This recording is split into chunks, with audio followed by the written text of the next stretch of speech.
महाराज जी के चरणों में मेरा सादर अभिवादन। महाराज जी, मेरे आपसे दो प्रश्न हैं।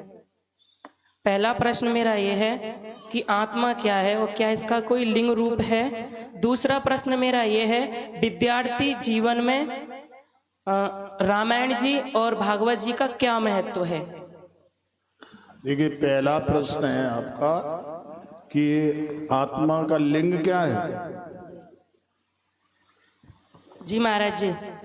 तो आत्मा लिंग उसका होता है जो चीज पैदा होती है, जो चीज बढ़ती है, जो चीज नष्ट होती है। लिंग माने निशान, सिंबल, प्रतीक, पहचान, उसको कहते हैं लिंग। और जो भौतिक वस्तुएं होती है उनका लिंग होता है। जी महाराज जी।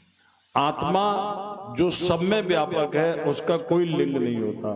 जैसे आकाश सबसे सूक्ष्म है, इसका कोई रूप नहीं है, लेकिन जो आकाश में भी व्यापक है उसका क्या लिंग होगा। उसका कोई नाम नहीं, कोई रूप नहीं, कोई मूर्ति नहीं।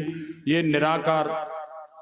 निराकार का मतलब ये नहीं होता कि उसका आकार नहीं है, सारे आकार उसमें से निकलते, निर्गत आकार। जी। जैसे कि बिजली का करंट जो होता है वो अगर आप हीटर में लगाओगे तो हीट देगा, कूलर में लगाओगे तो ठंडक देगा, किसी में नहीं लगाओगे तो सामान्य रहेगा। लेकिन बिजली तो न ठंडी है और न गर्म है। ऐसे ही आत्मा न स्त्रीलिंग है, न पुल्लिंग है, न नपुंसक लिंग है। दूसरा, आत्मा का अर्थ होता है सर्वव्यापनोति स आत्मा, जो सब में व्यापक है। जिसमें व्यापक है उस पदार्थ का लिंग होता है, जो व्यापक है वो अलिंग होता है, वो लिंग नहीं होता। ये इसका अर्थ है महाराज जी। हाँ, आत्मा स्त्री पुरुष नपुंसक सारे लिंगों से परे उन सबका अधिष्ठान है, उन सबका पोषक है, उन सबसे ये उत्पन्न होते हैं। महाराज जी, दूसरा प्रश्न। हाँ बोलिए। विद्यार्थी जीवन में रामायण जी और भागवत जी का क्या महत्व है। देखिए, रामायण राम जी का घर, और राम जी का जो घर है उनकी मर्यादा। मर्यादा का अर्थ होता चरित्र, चरित्र का अर्थ होता जो भी हमारा कर्तव्य है उसको हम धर्म पूर्वक, त्याग पूर्वक, संयम पूर्वक निभाएं। तो राम जी ने अपने पूरे जीवन में जो कुछ भी किया है उस आदर्श पर अगर हम चलते हैं तो विद्यार्थी ही नहीं, पूरा जीवन ही आपका समझ जाएगा। विद्यार्थी हो, योद्धा हो, गृहस्थी हो, सन्यासी हो, हिंदू हो, मुसलमान हो, मानव मात्र के लिए भगवान श्री राम मर्यादा है। और मर्यादा उनकी एक खास तुम देखना कि राम जी ने कभी कोई अपने लिए किसी को आज्ञा नहीं दी है। राम जी ने कभी किसी को अपने लिए किसी को यूज नहीं किया, किसी को प्रयोग नहीं किया।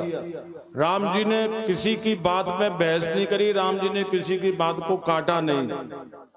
अगर पिता ने उनको राजगद्दी की कही तो तैयारी कर रहे हैं, माँ ने वनवास की कही तो तैयारी कर रहे हैं। केवट से भी भगवान ने आज्ञा दे करके नाव नहीं मांगी, उसने भी जैसे कहा वैसे नाव पर चढ़े। सीता जी ने कहा तो हिरण मारने के लिए चले गए। विभीषण ने कहा तो समुद्र पर पुल बनाया, रावण पर चढ़ाई करी। विभीषण ने कहा तो रावण की नाभि में बाण मारा। माने राम जी मर्यादा पुरुषोत्तम है। जीवन में हमें किसी को यूज नहीं करना चाहिए, हमेशा मर्यादा का पालन करना चाहिए। और मर्यादा यही है कि हम सबके अपेक्षा बने, हम सबकी जरूरत बने, हम किसी को जरूरत के लिए प्रयोग नहीं करें। अगर विद्यार्थी का जीवन एकांगी होता, चरित्रवान होगा, मर्यादावान होगा, माता पिता, गुरु, साधु, ब्राह्मण, गौ धर्म पूर्वक सेवा करेगा, बहुत बड़ा विद्यार्थी बनेगा। क्योंकि विद्या चरित्र से आती है और चरित्र राम जी के मर्यादा से आएगा। जी महाराज जी, बहुत बहुत धन्यवाद महाराज जी।